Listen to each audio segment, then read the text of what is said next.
Will you give us your full name and age just on camera, just for the details? Okay, it's Rehanna Sultan and I'm 33. Thank you. And can I ask when and where you were born? I was born in Sunderland, UK. Thank you. Were your parents born here? And no, Can I ask where your parents were born? they were born in Bangladesh, Which area in Bangladesh? in Syedpur, Syedpur / Sylhet somewhere, yeah. And have you got any information or knowledge of when they came to the UK and why they came? Well, I do remember my dad saying that he was initially in the UK because his dad was here and he was working here, yeah. And my mum came after she got married to my dad, and she came just before, no, just after, yeah, just before I was born. So my older sister, she's 38, and when my mum came, she came with my sister, and she was around about 2 then. So your granddad was the first person to come to the UK? Yes, in the family, yeah. Yes. Yeah. So And I've got 2 uncles, so they were here as well. My older uncle was here, and the younger one, yeah, he studied in Bangladesh, and then he was here as well. I think it was my dad and my uncle first, and then the younger one came. have you got any idea what they did when they came? You know what? I'm not sure. I think it was. I'm not really unsure about my granddad, and my dad. I think it was in the 70s. He was born in the 60s, but he came in the 70s. But I don't think he went to school here. No. So, just to kind of help us with the project, you were born in the UK, so but you've spent time in Bangladesh. Yes. And you go back to Bangladesh sometimes? I think we did go when we were younger. Used to go a lot. There was a time, I remember, we were there for 1 year. We even attended a school there. But then last time I went, it's been 10 years now. Can you give us a little bit detail about Sylhet or Syedpur and what your memories, if you were there for a year, what your memories are? Yeah. Just give us a description of the place. Well, we stayed both. Well, we've got a bungalow, a house in Sylhet, where we stayed most of the time. But we've got a house in the village as well. But we stayed most of the time in Sylhet.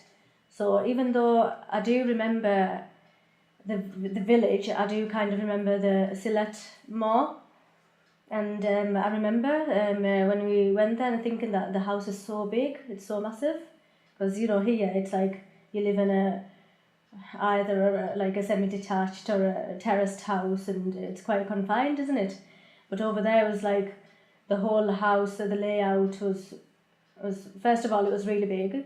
Secondly, like everything was really open, and the garden was absolutely massive. But I do remember it was like the toilets weren't like this country, so that was the downfall. And it was really hot. It was, well, even now it's really hot. And we had a room where there was an AC in there, so most of us used to be in that room. And even though there was like quite a few bedrooms, I remember there was like this 1 bedroom that was quite big, and there's like 2, or a couple of like big beds. And as a family, we used to, as all of our siblings, we used to live in that room. And you would have to lock everything because over there, there's this thing about stuff getting stolen. So that was a new thing. And having servants as well, that was a new thing, where you could, just tell them and they'll just make you anything you want, and you wouldn't have to do anything for yourself. And here, obviously, you do things for yourself. And I think when we were there younger, I think I didn't appreciate it as much as I do now. like, you know, the lifestyles, yeah. But another thing was over there, like you couldn't go out on your own as well. You weren't as independent as here. When we first went and stayed for a year, I remember all the good memories with the parents, the dad, my dad being around. Usually he's a workaholic really in this country, and over there he would, you know, get all these different things and get us to try them and and go out to places. Yeah, it was a nice family time. And then we got enrolled into this British Bangladeshi school, it was called. And I remember trying to, I learned to write a letter, and then after I came here, I forgot. I learned to write a letter, and I learned the Bengali alphabets, and even now, I think I can write a few things, but I can't remember I wouldn't be able to tell you the whole alphabets, but if I had to write my name, I can, or a few things I could. And the proper Bengali language, yeah, I couldn't really get the hang of that, really. What else? At that time, I think, was it that time? Well, at one time, no, when we went back another time, my sister got married there. Yeah, so we even had a wedding over there. And what's that like, a wedding in Bangladesh? A wedding in Bangladesh again. Everything somebody else does it for you. You just pay the cash out. And everything was really because my little sister got married here and I got married here, and when you compare it over there, it was like a lot more extravagant. Like there was like lights everywhere. There was like so many cars and this, that. Does it go on for a long time? Is it? It does, because I'm trying to recall here. I remember going to their house and having everything's a lot more grand, and it's so like easily available, and there was like so many guests and so many family members that you didn't know really. You got to know them, and opposite our house there was another house, and they had a little pond. We used to go to that pond. I never learned swimming, but we did go there. And I remember over there the markets as well. They used to, especially Ramadan time, they used to be open all night. Yeah, they used to be open all night, but the only downside I would say is you wouldn't feel as safe over there than in this country when you were out and about. And there was a few times me and my cousin would go here and there to these places, but I remember you would always go with somebody. The rickshaw was a nice drive. Yeah, I remember that. Actually, yeah, and last time I went again, it was for a wedding. And at that time it was my best friend / cousin's wedding. And I think over there, parents used to get a lot more relaxed as well. They would let you do anything you want. Even my uncle, he used to be really strict in this country, but over there, he would be really open, and you would think, oh, what's wrong with him? How comes he's been so friendly? But all of them would be so relaxed, and they'd let you do whatever you want.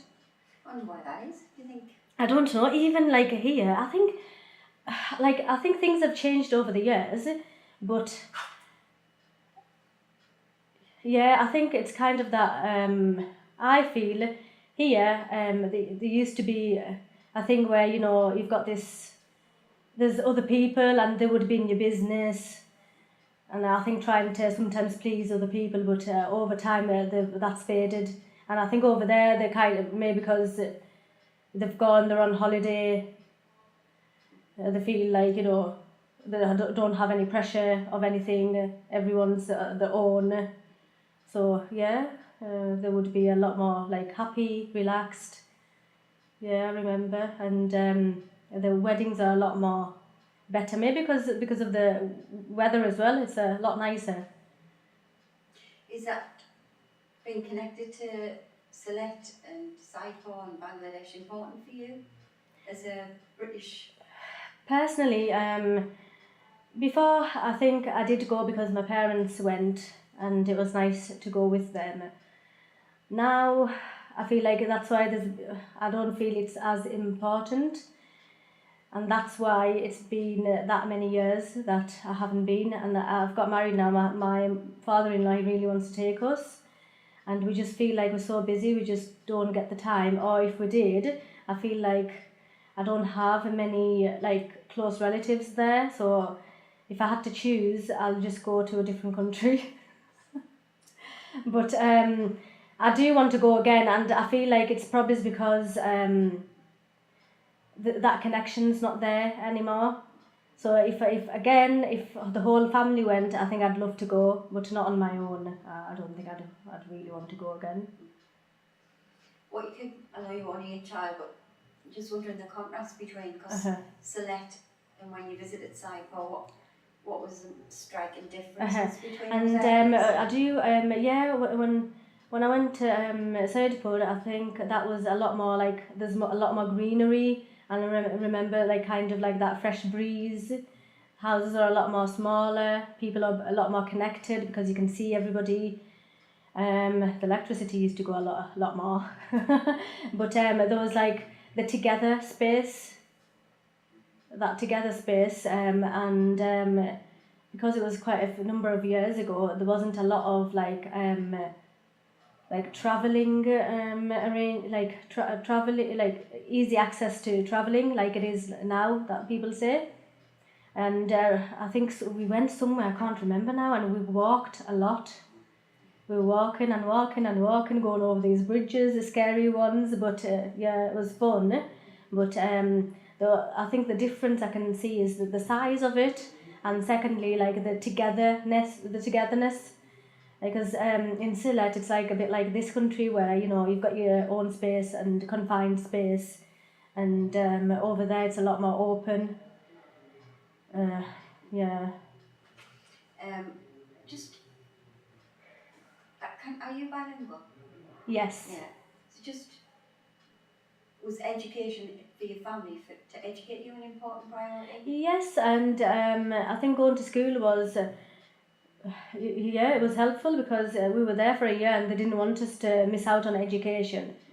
And it was like an English medium school, so along with like learning the English, there was like the Bengali side as well.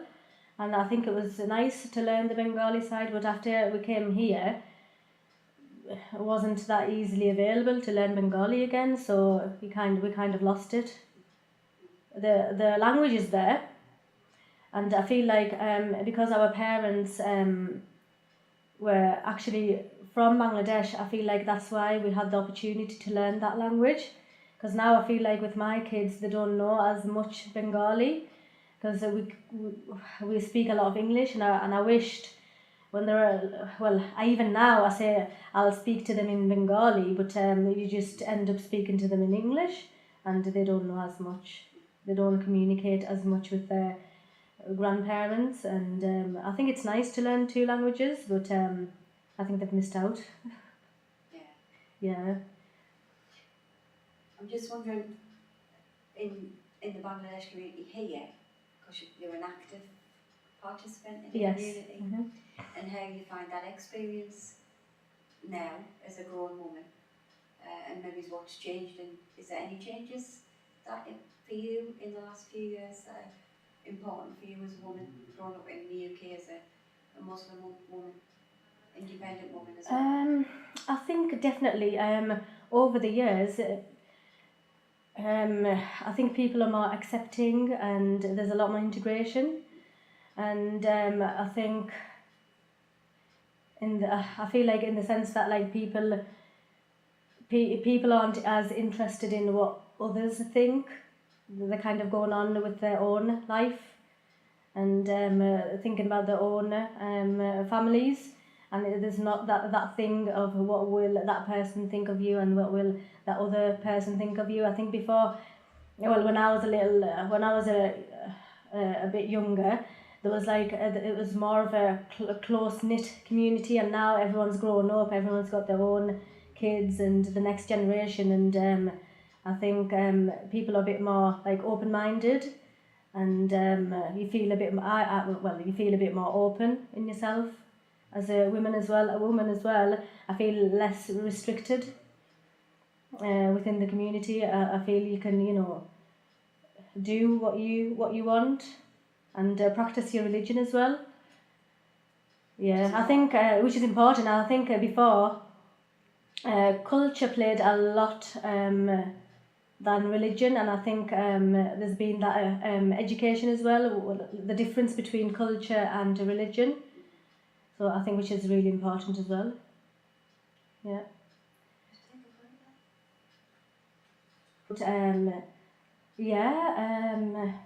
About 12, 13. That's why it's like, and then before that we went again, and that's really vague. And last time when I went, it was like, oh, how many years ago? 12 years ago, so that's a little bit more. Yeah. That was interesting in was if you took us through a typical day from breakfast to evening time. Yeah. What meals would you have? What would you be Your eating? mum, What would you be eating? Yeah. your mum's, would she be like at the hub of that big, I mean, you must have been quite comfortable for you. Yeah. So, and like you say, your dad was much more relaxed. Yeah. Because like that's it. Because I think it is. I think it is the reason could be because they had no other pressure. They actually went as for a holiday. You get it in their holiday home without no work, nothing. And your mum would be responsible for. Although did she cook or did? Yeah, I think she did. Yeah, there'd be helpers, but she would be the main person, I think. Yeah.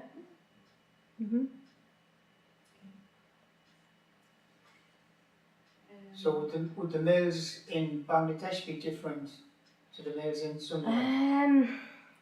There would be a difference in the sense that it would be more fresher over there, but things did taste a bit different over there, even though it might be the same thing.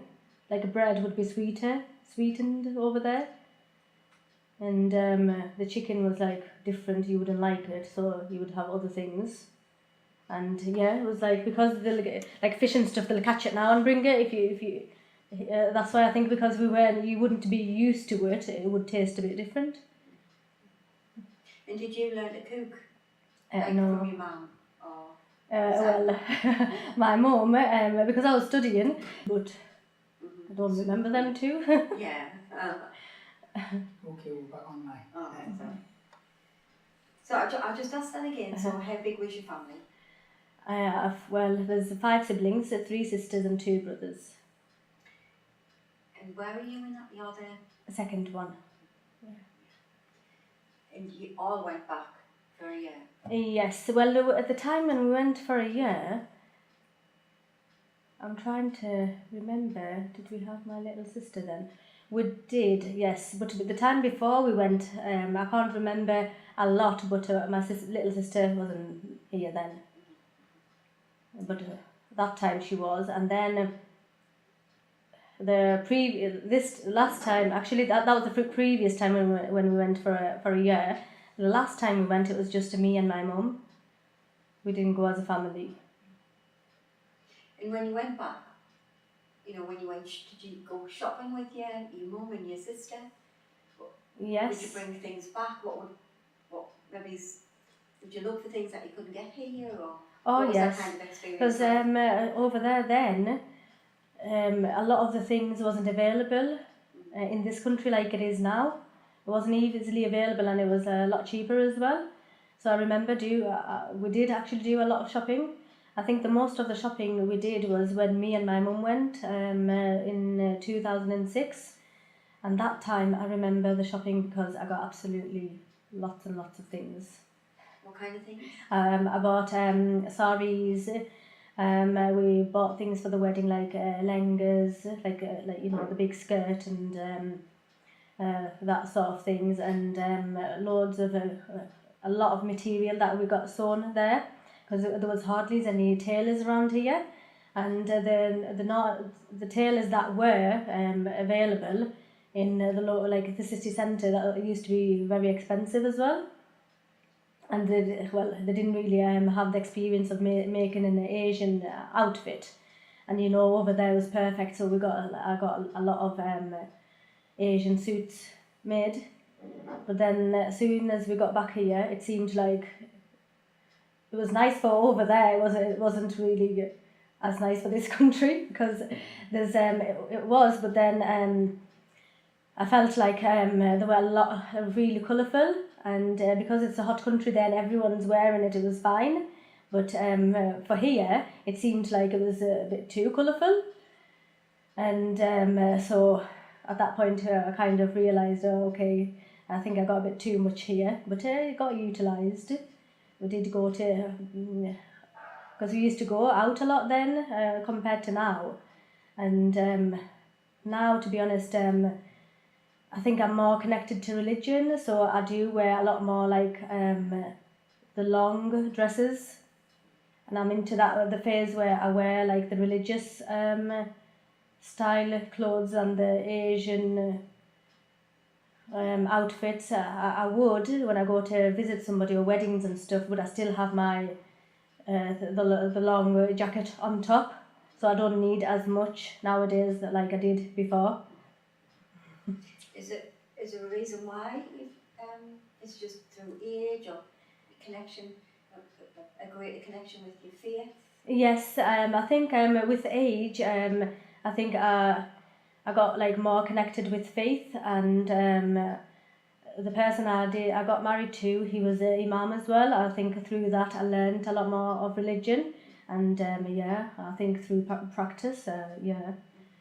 And that's important to you? Yes, oh definitely, yeah. And I think it definitely came within myself, and it wasn't like it was something I had to follow or like imposed upon me. I think with time and doing reading myself and looking into more religion, I think that was the right thing for me. It must have been part of your childhood though. Oh yes, definitely. It was always a part of my childhood. Religion was a big thing. But you know, when you grow up as a child and when you're a teenager, you know that God's there. You do pray, but that spirituality was lacking. I think that was the only thing. And you know, when you're not ready to, there comes a time when you're ready to wear a headscarf and to actually do the outer side. And I think it was in my 20s, this is when it actually came, yeah. Can I ask, does the whole family go to the mosque, or is it just the men, or does the wife and the children go as well?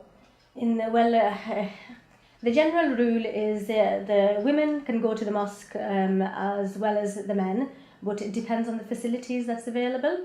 Whereas in Sunderland, then there wasn't much facilities for women, it was only for men.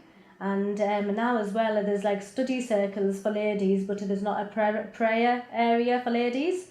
So when we do go to like Saudi Arabia, to Mecca, you're absolutely free. You go whenever you want to pray, whenever with the men, you have your like, women have their section, men have their section, but you're free to go whenever you want. And here as well, during Ramadan, you do go to the university mosque. Actually, even now, the facilities are available for ladies at the university mosque. So women they can go like men. It's just depends on the facilities, really. Is there a mosque at the university? Oh yes. We go to the Eid prayers at the university mosque, and during Ramadan as well, the night prayers. But usually on a day-to-day basis, it's just quite difficult as a woman with kids to go every 5 times a day. Yeah. So I prefer to read it at home. Yeah. I think for a lady, it's better to read that you read at home than go to the mosque. But it's end of the day, it's your choice which one you want to follow. And is that important for your children? Do you? Yes, my son he goes to Islamic classes where tuition. He's learning the alphabets, and so he goes 4 days a week on an evening, and that's an important part of of the life. Yeah, it's like everyday thing really, which is incorporated within.